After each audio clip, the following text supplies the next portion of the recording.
Sometimes the smallest act of kindness changes your entire life. For me, it was handing someone an umbrella in the rain. Her name was Jordan. She smiled, said thank you, and walked away. I thought that was the end. But she came back the next day. And the next. And now I'm in love with someone who's leaving in 6 months. And I don't know what to do. The rain hasn't stopped for 3 days straight. I notice everything in this coffee shop. The way the rain sounds different when it hits the metal awning versus the concrete sidewalk. How customers always shake their umbrellas exactly twice before walking inside. Never once, never 3 times. Always twice. I even notice how my espresso machine makes different sounds depending on how humid the air is. I'm Riley, and I've owned this small coffee shop in Seattle for 4 years now. I know every corner of this place better than I know myself. Every scratch on the wooden counter. Every squeak in the floorboards. Every rhythm and pattern of this space that I built from nothing. And I know Jordan. Not that she knows I know her. Not the way I do. Jordan sits at the corner table near the window. She's been coming here 4 days this week. Actually, she's been coming here for weeks now. Ever since that rainy day in November when everything changed. She orders the same thing every single time, an Americano with room for cream. She stays for exactly 2 hours, not a minute more, not a minute less. I watch her grade papers with a red pen. She's a teacher at Roosevelt High School. I know this because she mentioned it once while paying for her coffee. She's methodical when she grades. She reads each page carefully, pauses, writes something, then moves to the next one. She never rushes. I've actually timed her without meaning to, 43 seconds on average per page. Maybe she knows I watch her. Maybe she doesn't. I honestly can't tell. This whole thing started 5 weeks ago with an umbrella. Just a simple black umbrella that I kept behind the counter for emergencies. It was pouring that day, the kind of rain that comes down sideways and soaks you in seconds. Jordan was standing outside my shop, completely drenched. Her jacket was dripping wet. She clearly hadn't checked the weather forecast that morning. I grabbed the spare umbrella without thinking. Walked outside and handed it to her. She tried to say no. I can't take this, she said, water dripping from her hair. Please just take it, I insisted. I have another one. She looked at me for a moment, then accepted it. Thank you. Really. I'll bring it back. No rush, I said, already getting wet myself. That should have been the end of it. A simple act of kindness between strangers. But Jordan came back the next day. She returned the umbrella clean and dry. Then she ordered a coffee. She thanked me again, and her smile was genuine, careful, but genuine. She stayed for an hour that day. Then she came back again the next day. And the day after that. Now it's early December, and Jordan is here 5 days a week. The coffee shop smells like cinnamon and wet wool from everyone's rain-soaked coats. We talk sometimes, small conversations while I make her drink. Brief comments when I wipe down tables near where she sits. Nothing deep. Nothing that would explain why I've memorized that she uses exactly 2 small cups of cream in her coffee. Why I notice when she's running a few minutes late. Why the entire coffee shop feels different on days when she doesn't come in. Here's the thing Jordan doesn't know. I own this place. She thinks I just work here, that I'm an employee. I've never corrected her. It seemed easier that way. Less complicated. But now nothing feels easy because Jordan is temporary. Last week, while she was paying, she mentioned casually that she has a 1-year teaching contract at Roosevelt High School. It ends in June. 6.5 months from now. Then she's leaving Seattle, going back to wherever she came from. She didn't say where. I didn't ask, but I should have. The espresso machine hisses, pulling me back to the present moment. I have 2 drinks waiting to be made. I pull the shots on autopilot, my hands moving through motions I've done thousands of times. Steam rises from the milk. The shop is warm and busy with the lunch crowd. Jordan's wet jacket hangs over the back of her chair, drying. She's wearing a gray sweater today. She always wears gray on Thursdays. I notice too much. And none of it matters because in 6.5 months she'll be gone. I finish making her Americano and walk it over to her table. I set it down without saying anything. She looks up from her papers and smiles. Thank you, Riley. The way she says my name makes my heart beat faster. You're welcome. She goes back to grading. Her red pen moves across the page in that careful way she has. 43 seconds, like clockwork. I watch for just a moment too long, then force myself to return to the counter. The rain continues outside, steady and relentless. 6.5 months. That's all the time I have. Time to keep doing exactly what I'm doing. Making coffee, wiping tables, pretending this is just normal customer service. Pretending I don't count the minutes until she walks through that door each morning. Pretending her absence on weekends doesn't feel like something important is missing. 6.5 months until Jordan leaves Seattle forever. And I have absolutely no idea what I'm supposed to do about any of it. This coffee shop was supposed to save me. That was the plan 4 years ago when my life was falling apart. I had been working a corporate job that was slowly destroying me from the inside. 70-hour weeks that I called ambition, but was really just fear of stopping. Fear of feeling. A relationship ended because I was never home, never present, always working. My brother finally sat me down one night and said, "Riley, you're disappearing. You're still here, but you're not really here anymore." That's when I knew something had to change. I bought this coffee shop from an owner who wanted out quickly. It's small, cozy in the Capitol Hill neighborhood. Exposed brick walls, mismatched furniture that I collected from thrift stores, bookshelves lining one wall filled with books customers can read while they drink their coffee. The previous owner sold it cheap because the equipment was old and it needed work. I had some savings and a business plan I'd written during countless sleepless nights. The math barely worked, but it worked. I signed the papers and suddenly owned a coffee shop without really knowing how to run one. I learned everything the hard way. How to fix the temperamental espresso machine when it breaks down at the worst possible moment.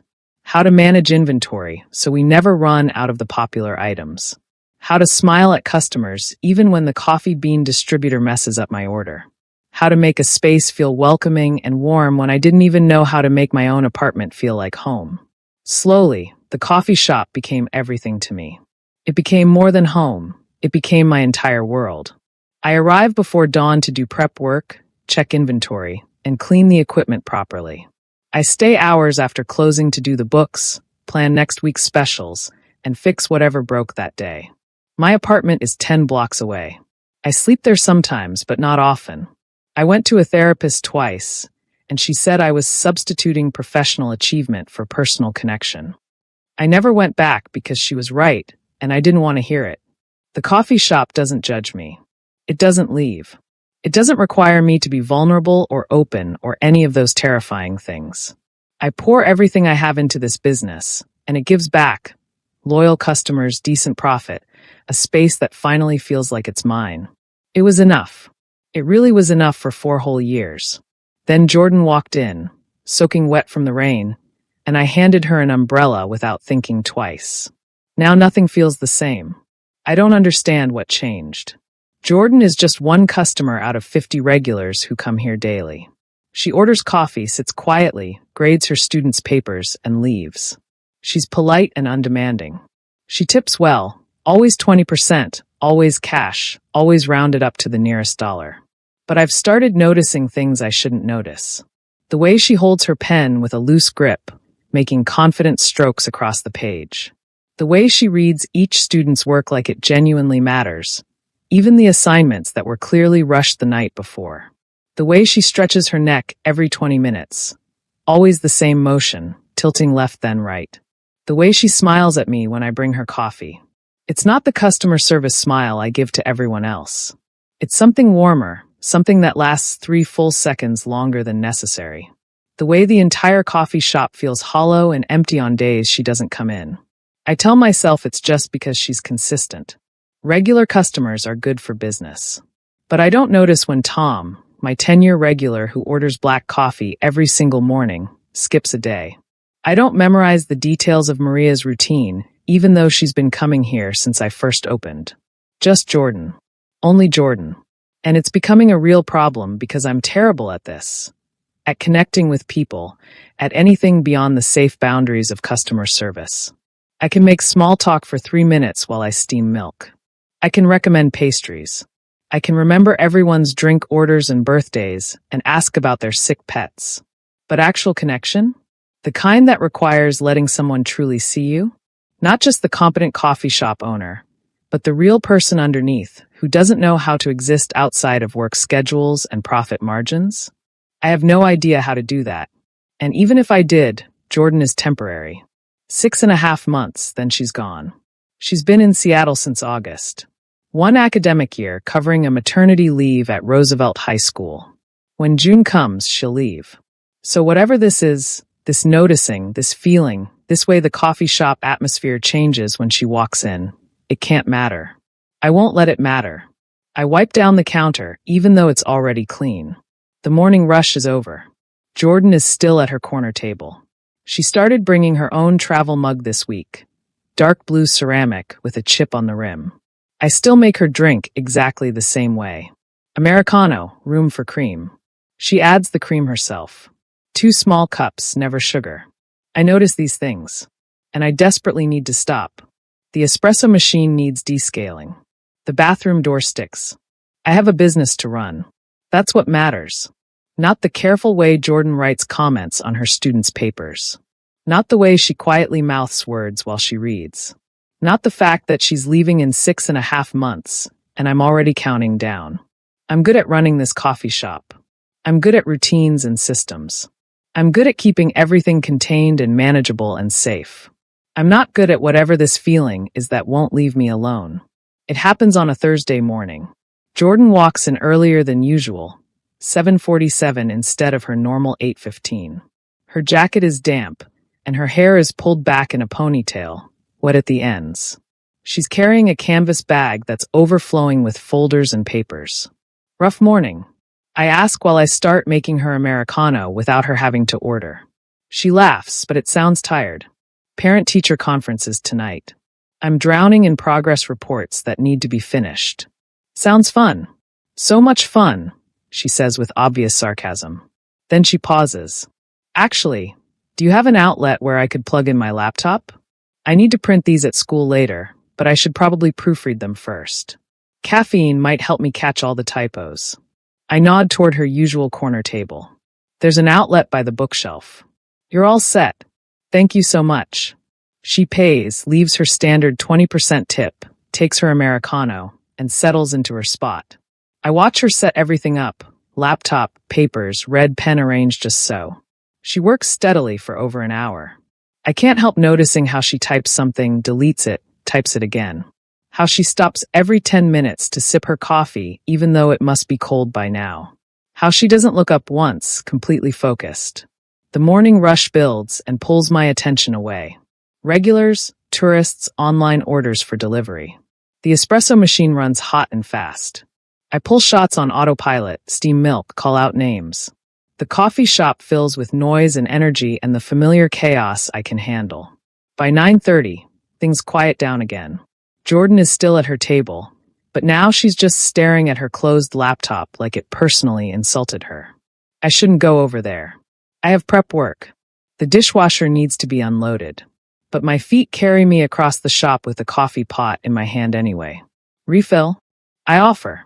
She looks up at me. God, yes. Please. I pour fresh coffee into her mug. She wraps both hands around it even though the shop is warm. The old radiator has been running high all week.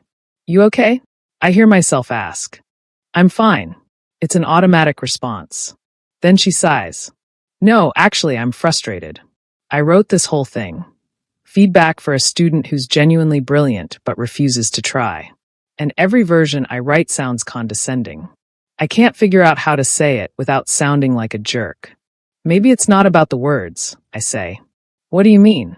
Maybe you can't write it without it sounding that way because it's just a hard thing to say. I refill the small cream containers on her table. Some truths don't land gently no matter how carefully you phrase them. Jordan looks at me. Really looks at me. 3 seconds. 5 seconds. Long enough that I feel it. That's actually really helpful, she finally says. I have my moments. She smiles. It's different from her usual smile, less careful, more genuine. You're good at this. At coffee? I joke. At people. She gestures vaguely around the shop. You always know what to say. I've been watching. You do it with everyone. The guy who comes in and complains about his commute every day. The woman who takes 10 minutes to decide between tea and coffee. The college kid who sits here for 4 hours nursing one drink. You just know how to connect with people. I don't know what to do with that observation. It's just customer service. It's more than that, Jordan insists quietly. The door chimes. Another customer walks in. I have to go take their order. I should get back to work, I say. Yeah, of course. Go. Jordan picks up her red pen. Thanks for the coffee. And the advice. I nod and walk back to the counter. I take the next order, make the next drink, smile at the next customer. Everything normal. Everything routine. But something feels different. Like a puzzle piece clicking into place that I didn't know was missing. Jordan stays until noon. When she finally packs up to leave, she stops at the counter where I'm wiping down the espresso machine. Hey, do you work tomorrow? She asks. I'm here every day, I say. Then realize how that sounds. But yes. Good. She adjusts her heavy bag on her shoulder. I'll probably need more coffee tomorrow. And possibly more pep talks about parent-teacher conferences. I'll prepare my best material, I tell her. She laughs, a real laugh that makes her whole face light up. Then she leaves, the door chiming behind her. I clear her table a few minutes later. She forgot her stack of progress reports, left them sitting next to her empty mug. I recognize her handwriting from watching her grade so many papers. Neat, specific, patient. I set the papers aside carefully behind the counter. She'll come back for them. I know she will. And standing there holding Jordan's forgotten papers, I realize something that terrifies me. I want her to come back. Not just as a customer. Not just as part of my daily routine. I want Jordan to come back because I don't know what this coffee shop feels like without her anymore. I don't know what I feel like without her here. 6.5 months. That's all the time I have. And for the first time in 4 years, I want something more than I want this coffee shop to succeed. I want to know what happens next with Jordan. The realization should scare me into retreating back into safety. Instead, it feels like I've been holding my breath underwater for years, and I'm finally coming up for air. Necessary. Inevitable. Dangerous. Jordan comes back for her papers 20 minutes before I'm supposed to close. She rushes in, breathless and flushed from the cold. I'm so sorry, she says immediately. I got halfway home and panicked. Please tell me you still have them. I pull the stack of progress reports from their safe place under the counter. Right here. You're a lifesaver. She takes them from me, clutching them like they're precious. I don't know what I would have done. Probably rewritten everything at midnight while crying. That sounds dramatic, I say with a small smile. You don't know me very well yet. She stops, seems to realize what she just said. I mean, not that you need to know me. I just meant. I know what you meant, I interrupt gently. The coffee shop is empty except for us. Just the sound of December rain against the windows and the low hum of the refrigerator in the back. I should be cleaning the espresso machine, counting the cash drawer, doing all my closing tasks. I don't move. Do you ever stop working? Jordan asks, watching me. Eventually. When's eventually? When everything's done. And when is everything done? I don't have an answer for that. The truth is, everything is never done. There's always another task, another problem to solve, another improvement to make. The work never ends because I never let it end. Jordan watches me with that patient expression she has. That teacher look, like she's waiting for me to figure out the answer myself. You think I work too much, I say. It's not a question. I think you work exactly as much as someone works when they love what they do. She shifts the papers in her arms. Which isn't a bad thing. Just an observation. You observe a lot. Occupational hazard. She smiles. I spend all day watching 17-year-olds try to hide that they're texting under their desks. You develop a certain awareness of people. And what do you observe about me? The question surprises us both. Jordan considers it seriously, takes her time answering. You're here every day. Early morning, late night. You know every single customer's order by heart. You notice when someone's having a bad day. You fix that wobbly table by the window without anyone asking. You care about this place like. She stops. Like what? Like it's yours, she finishes quietly.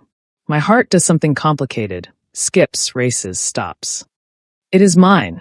Jordan blinks. What? The coffee shop. I own it. Silence. I count the seconds. 3, 5, 7. Oh. Jordan's expression shifts as she processes this new information. I didn't, you never said. You never asked. I just assumed. She gestures vaguely at everything. You're always working. Making drinks, cleaning, managing everything. I thought you were the manager, maybe. But the owner? She shakes her head slowly. Wow. For years now, I confirm. That's impressive.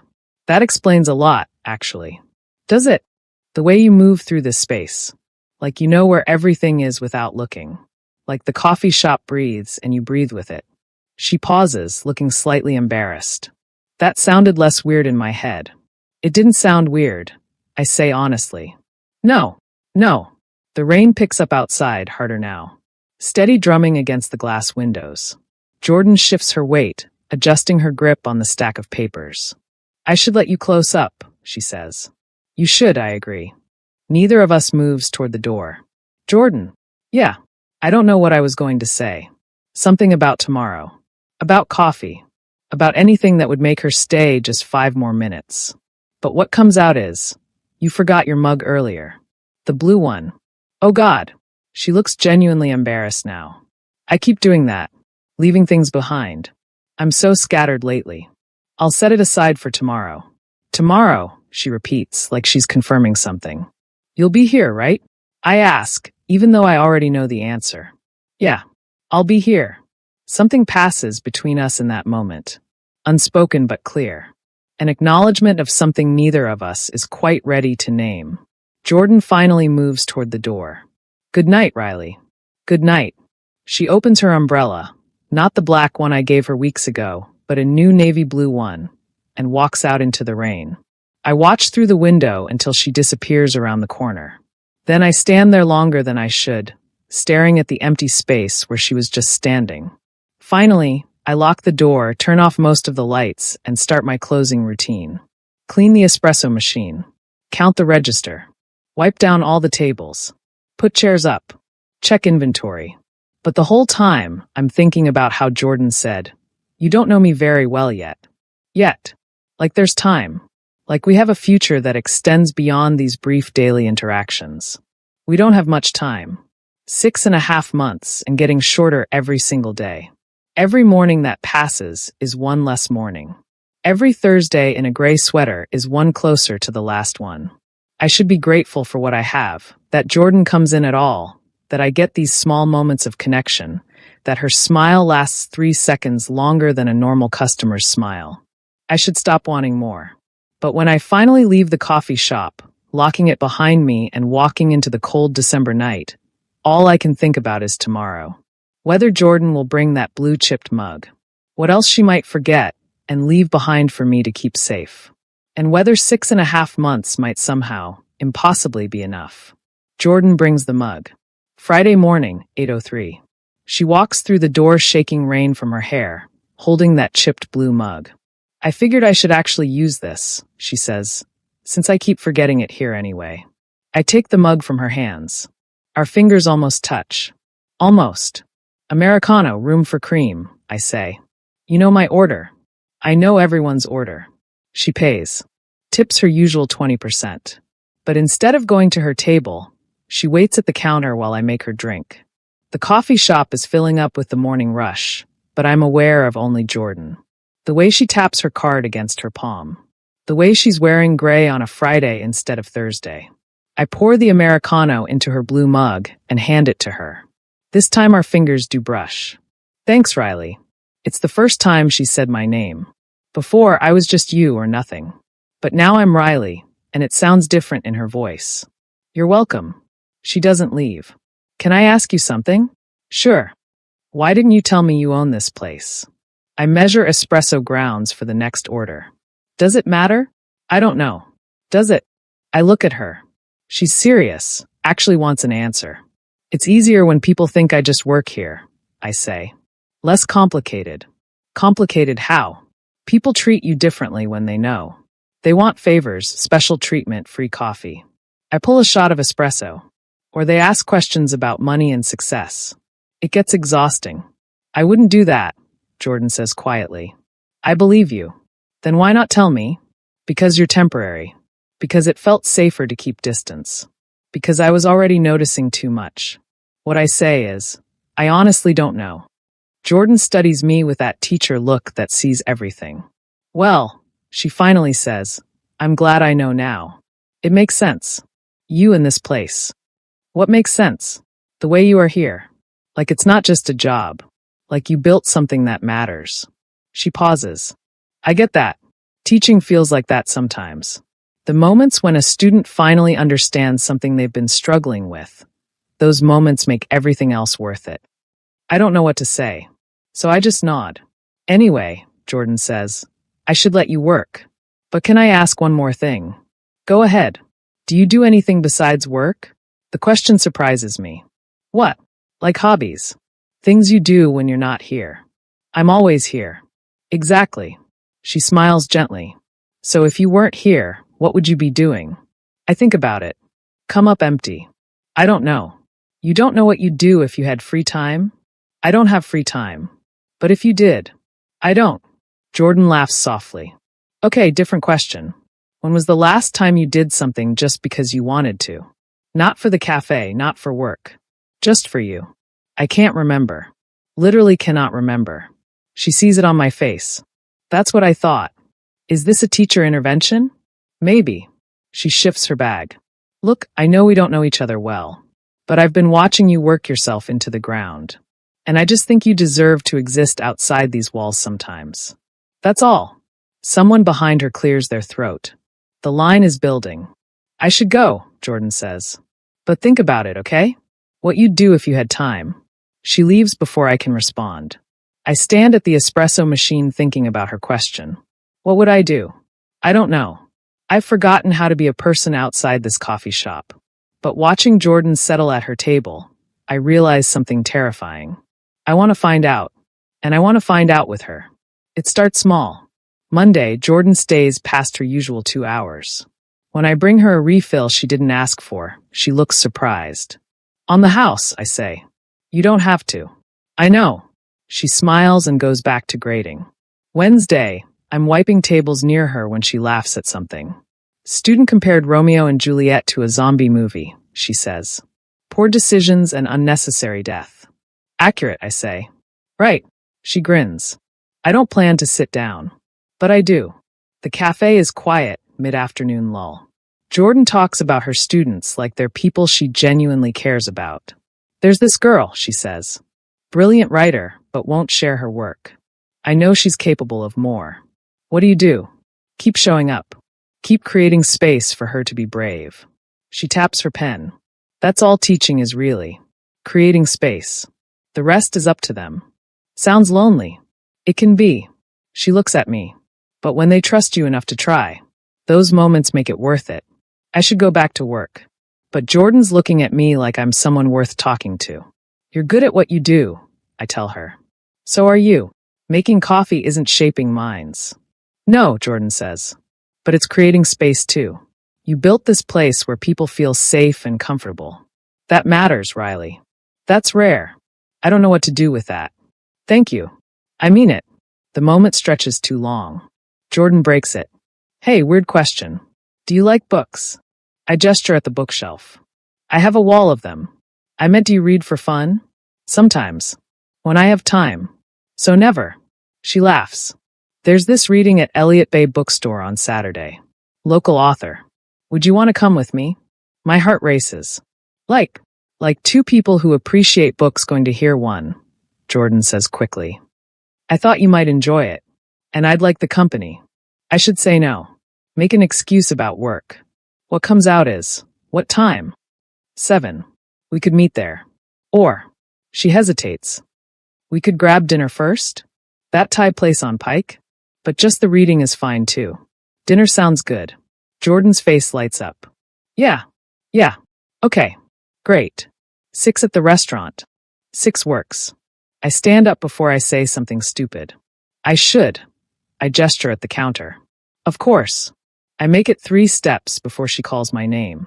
Riley. I turn. I'm glad you said yes. Me too. Saturday comes wrapped in rain and nerves. I change clothes 3 times. Settle on dark jeans and a clean sweater. Actually style my hair. I look like someone going on a date. This isn't a date. Except it feels like one when I see Jordan at the restaurant wearing a navy blue dress. She never wears dresses to the cafe. Hi, she says, smiling nervously. Hi. We sit.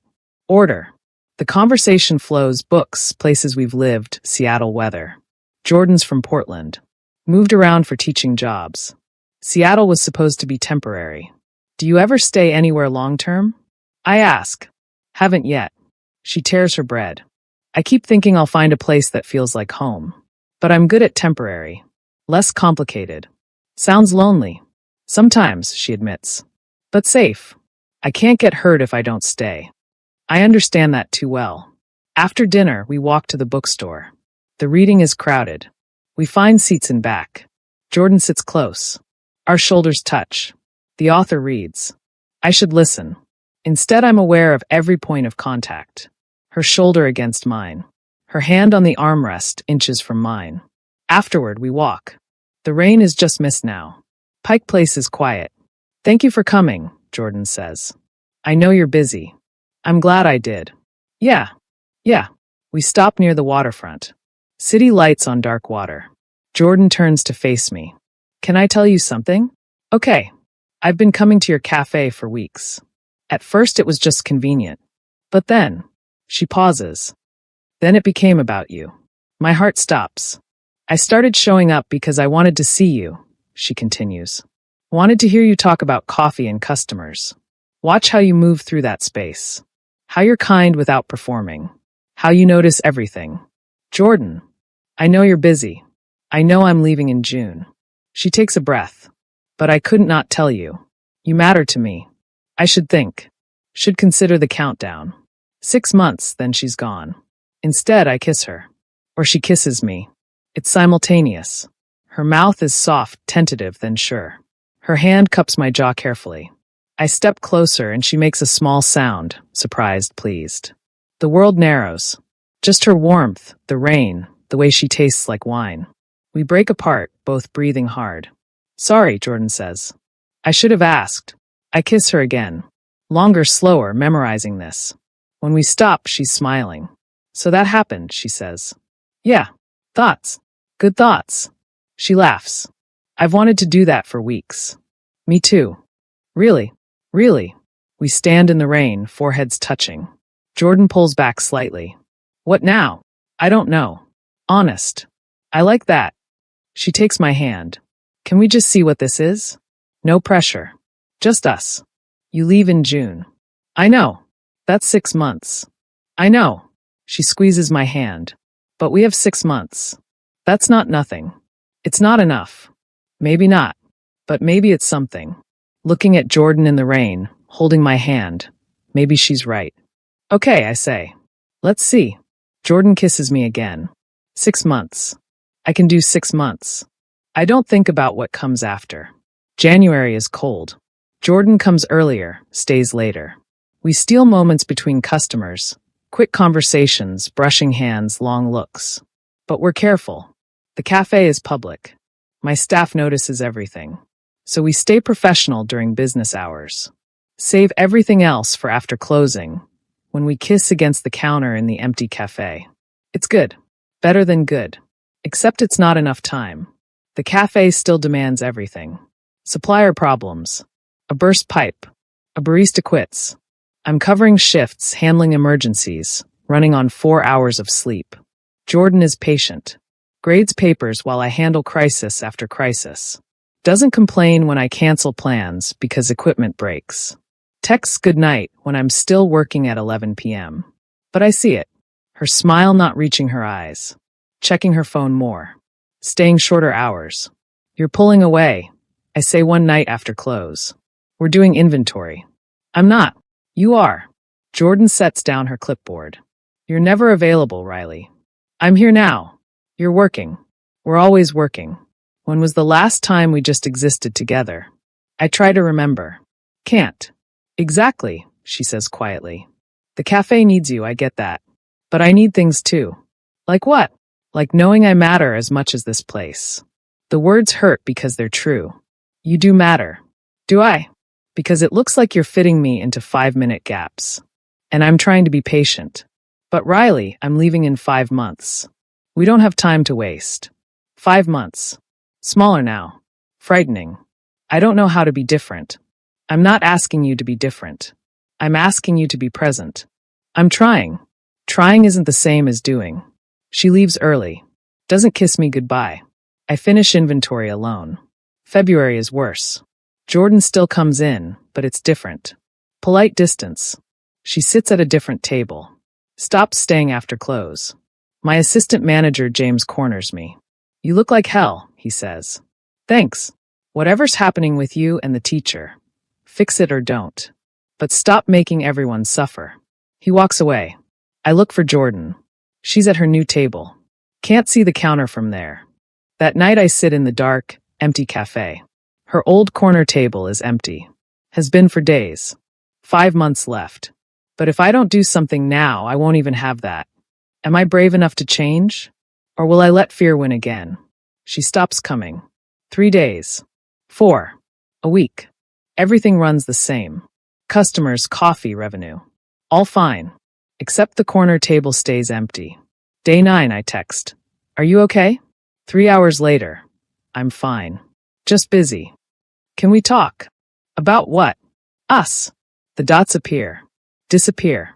Then, I don't think there's an us anymore, Riley. I read it 5 times. I close the cafe early that night. First time in 4 years. Go home to my cold apartment. I sit in the dark. Jordan's text on my phone screen. I could call. Show up at her place. Force the conversation. Instead I sit, because I don't know what to say. Don't know how to explain that I built walls disguised as coffee counters. That I understand business, but not how to show up for a person. That I'm terrified of wanting something I could lose. Jordan mattered. Still matters. And I pushed her away. The cafe is successful. Everything I wanted. But I built it alone. Made alone noble instead of what it is, safe. My phone buzzes. James, you good? I don't answer. Am I good? The cafe's fine. But I can't remember who I am without it. Jordan asked what I'd do if I had time. I still don't have an answer. But I know what I want. To show up for someone. Be present. Prove I'm capable of more than profit margins and distance. I want Jordan. 4 months left. For months until I lose my chance completely. I don't know if it's enough time. But I have to try. Tomorrow I'll go to her school. Say everything I should have said. Tonight I sit with the hurt. At least hurt means something's still worth fighting for. Roosevelt High School looks big and official in daylight. I feel out of place in the hallway that smells like floor cleaner. A woman stops. Can I help you? I'm looking for Jordan. She teaches English. Ms. Parker. Room 214, second floor. She's in class until 3:15. I check my phone. 2:47. I can wait. She points to a bench. Don't wander. I sit and watch students between classes. So loud. The bell rings at 3:15. Students flood out. Then I see her. Jordan exits with a student, talking and laughing. Then she sees me. She stops. Says something to the student who leaves. Jordan walks over slowly. Riley, what are you doing here? I needed to see you. I have a meeting in 20 minutes. I'll be fast. I breathe. I'm sorry. She waits. You were right about everything. I was never present, never made space. I chose the cafe every time and told myself it was responsibility. But it was fear. Fear of what? Of wanting something I could lose. Of needing instead of providing. The words rush out. I spent 4 years hiding in that cafe, building walls. Then you walked in and made me want more. Want to be more. And that terrified me. So you pushed me away. Yes. And I'm here because... I pause. I'm not ready. I'm still terrified. But I want to try. 9 days without you felt longer than 4 years alone. The cafe doesn't feel like home because you're not in it. Silence. For months, Jordan says. That's all that's left. I realize that. Then I leave. So what's the point? Maybe you leave and we end. Maybe we try long distance. Maybe. I step closer. Maybe you don't leave. Her expression shifts. What? You said you keep moving because nowhere feels like home. But maybe you're looking for a place instead of a person. That's not fair. You're right. I'm sorry. You can't just show up and say that. I know. I'm still angry. You should be. She closes her eyes. I don't want to get hurt again. I'll probably hurt you again. I'll mess up. I reach for her hand. She doesn't pull away. But I'm going to try. Really try. Not gaps between work. Actually show up. How do I trust this? Because I closed the cafe early yesterday. First time ever. Because I'm here now instead of working. I squeeze her hand. Because I'm terrified and I came anyway. Jordan looks at our hands. I leave in 4 months. So we have 4 months. That's not much. It's enough to start. She looks up, tears in her eyes. I want to believe you. Then believe me. Please. I kiss her. Quick, desperate. Jordan kisses back. When we break apart, she's crying and smiling. For months, she whispers. For months. If you disappear again, I won't. I promise. She kisses me again. Slower. Sure. For months to prove I'm brave. To build something real instead of safe. To show her home isn't a place. It's choosing each other despite fear. March comes gentler. Jordan returns to the cafe. 3 times a week. Her choice, her boundaries. I'm learning. How to leave at 5 twice a week. Let James close. Silence my phone at dinner. Exist without cataloging what needs doing. It's hard. But Jordan's patient. When I spiral about inventory, she touches my hand, grounds me. The cafe survives. Thrives even. Delegating doesn't mean collapse. It means trust. We talk, really talk. About her students, my dreams, Seattle in spring. About June. We don't avoid it. Can't. The countdown's always there. I applied for a permanent position, Jordan tells me in April. We're at her apartment. At Roosevelt. Posted last week. My heart stops. Yeah.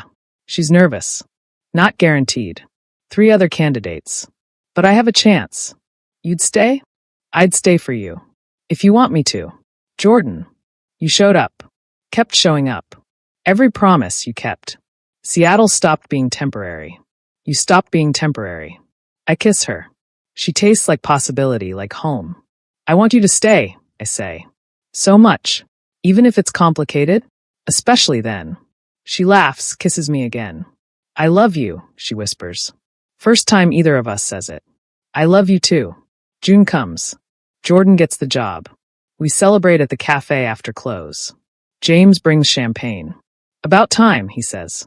Jordan laughs. The cafe still matters. Still takes time and energy. But it's not everything. Jordan is here permanently.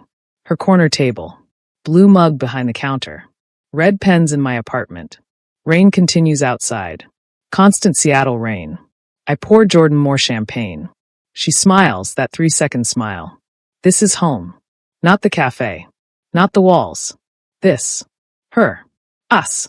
I'll slip sometimes. Let work creep back. Old habits die slow. But Jordan will be here. And I get to keep trying. Keep choosing her. Home isn't a place you build once. It's a choice you make every day. Worth every moment of fear. Worth everything. Thank you for listening to my story. Jordan taught me that home isn't a place. It's choosing someone every single day, even when you're afraid. If my journey touched your heart, please hit that like button and subscribe. It helps me share more stories with you. I'd love to hear from you in the comments. Have you ever had to choose between safety and love? What did you do? Your stories matter to me. Thank you for being here. I'll see you in the next one.